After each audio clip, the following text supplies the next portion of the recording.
Oke, welcome back kembali ke dalam bahasan kita tentang Python untuk penggunaan MS Excel. Pada video course ini kita akan mengupas tentang libraries atau package pada dunia Python. Jadi yang membuat Python itu menarik adalah tersedianya libraries atau package yang disediakan oleh pihak ketiga atau orang lain.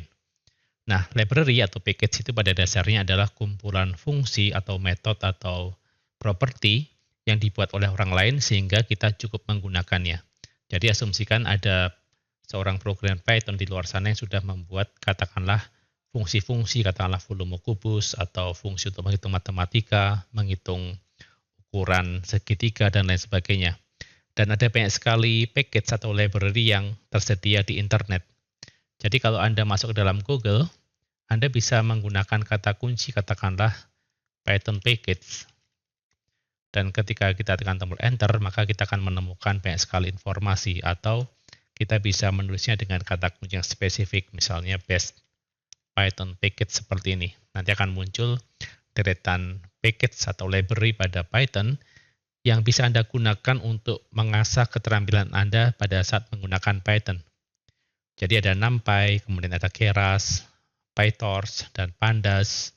Mungkin nanti akan Anda temukan juga nama-nama seperti Matplotlib. Dan pada video course ini nanti kita akan bahas salah satu package atau library yang berkaitan dengan MS Excel. Tetapi sebelum kita masuk ke situ, kita akan kenal terlebih dahulu dengan package, tentang library, bagaimana cara menggunakan, cara menginstal, dan seperti biasa kita nanti akan gunakan contoh-contoh sederhana. Nah, kalau kita membaca pada artikel yang tertera pada layar monitor, di sini ada package yang tujuannya untuk bermain-main dan tidak untuk tugas-tugas yang serius. Dari judulnya kita tahu bahwa tentang artikel ini adalah menjelaskan Python package yang aneh dan menyenangkan untuk digunakan. Kita akan coba gunakan beberapa di antaranya hanya untuk sebagai pengantar saja. Nah, misalnya seperti ini ada package namanya emoji. Jadi package ini bisa kita pakai untuk menambahkan emoji-emoji yang akan muncul di dalam hasil print atau hasil output dari sebuah program. Nah, daftar emojinya bisa Anda klik pada link di bawah ini. Nanti Anda akan melihat situs webeffect.com, di dalamnya ada banyak sekali contoh emoji, dan yang penting adalah kita gunakan namanya seperti ini, misalnya laughing, atau relaxed, atau relief, dan lain sebagainya. Nah, sekarang kita akan lakukan tahap demi tahap. Pertama-tama, kalau kita ingin menggunakan library atau package apapun itu, kita harus install terlebih dahulu ke dalam project Python yang sedang kita kerjakan. Nah, untuk menginstalnya kita menggunakan perintah pip. Jadi perintah pip itu sudah ada di dalam Python. Pada saat Anda melakukan instalasi Python, pip ini sudah ikut terinstall. Maka langkah pertama yang bisa dilakukan, kita masuk dalam Visual Studio Code, dan pastikan Anda berada di dalam terminal dan berada pula di dalam folder yang telah kita buat sebelumnya. Nanti, package ini akan diinstal secara global. Jadi, meskipun Anda membuat project Python pada folder yang berbeda, tetap Anda bisa menggunakan package itu. Bagaimana caranya? Pertama, kita gunakan pip, lantas kita pakai argumen install. Dan apa yang akan kita install? Contohnya, kita akan menginstal salah satu package yang ada di sini, yaitu emoji.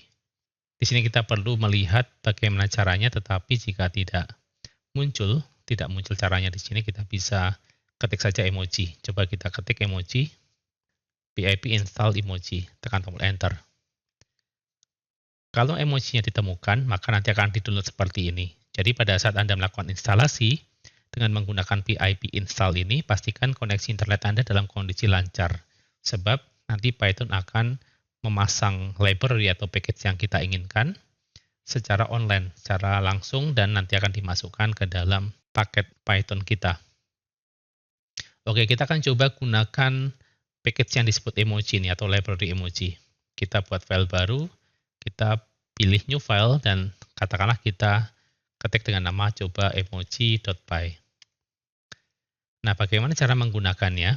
Biasanya, kalau kita menggunakan package dari pihak lain atau library dari pihak ketiga, kita harus lakukan import terlebih dahulu. Di sini kalau kita lihat artikelnya, sepertinya tidak ada teknik importnya. Yang diajarkan hanyalah bagaimana cara kita menulis kode programnya.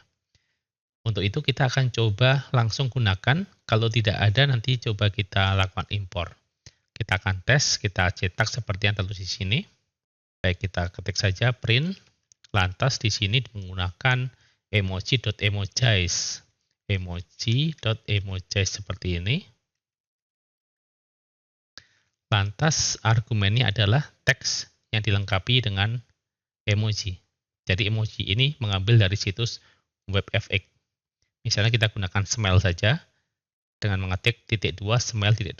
Jadi kita tulisnya, kita gunakan tanda kutip seperti ini, ayo smile. Nah, sekarang coba kita save dan kita jalankan. Kita ketik Python coba emoji.py. Nah, yang pertama kali yang akan terjadi adalah emoji ini tidak dikenali. Emoji is not defined. Itu artinya, kalau kita menggunakan package atau library dari pihak ketiga, saat kita menggunakannya ke dalam sebuah program, maka kita perlu lakukan import terlebih dahulu. Nah, pada baris pertama, kita gunakan perintah import. Kita ketik import, dan umumnya nanti ada dokumentasi yang menunjukkan bagaimana cara mengimport package atau library yang akan kita gunakan. Nah, karena di sini yang ditandai adalah emoji, maka kita ketik import emoji. Baru sudah itu kita save ulang, dan lantas kita jalankan Python coba emoji.py. Di sini akan muncul ayo smile, tetapi tidak muncul emojinya. Kita akan cek di mana salahnya. Kita lihat pada contoh penggunaannya, emoji.emojize, dan kita lihat apakah ada kesalahan di sini. Apabila Anda menemukan kesulitan untuk menemukan di mana salahnya, kita bisa cek dokumentasinya secara langsung. Sebagai contoh, mungkin Anda akan ketik dengan kata kunci how to use emoji package Python. Nanti kita akan melihat di sini Python program to print emoji. Kita klik dan ada keterangannya di sini bagaimana cara menggunakannya. Jadi, kita bisa menggunakan beberapa cara. Kita lihat di sini ada pip install emoji, kita sudah melakukannya. Dan ini adalah caranya, emoji, emojize, dan lantas menggunakan tanda kutip ganda. Coba kita gunakan tanda kutip ganda, kita cek di sini. Kalau tidak, kita akan coba menggunakan string concatenation. Python coba emoji.py, tetap belum bisa, padahal sudah diimpor.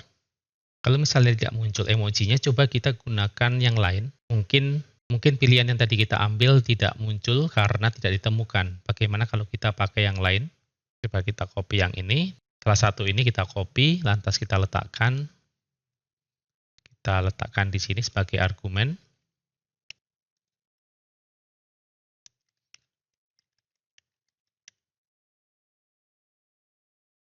Coba kita ganti nama emosinya dengan yang lain, misalnya seperti ini.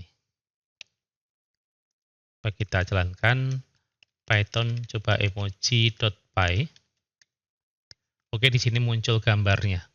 Jadi mungkin tidak semua emoji yang ada di dalam situs WebFX ini dapat digunakan. Nah, kita akan coba-coba ambil satu demi satu dan kita taruh sebagai argumen untuk penggunaan metode emojize ini. Ini adalah salah satu penerapan bagaimana cara kita menggunakan package atau library yang ada pada Python.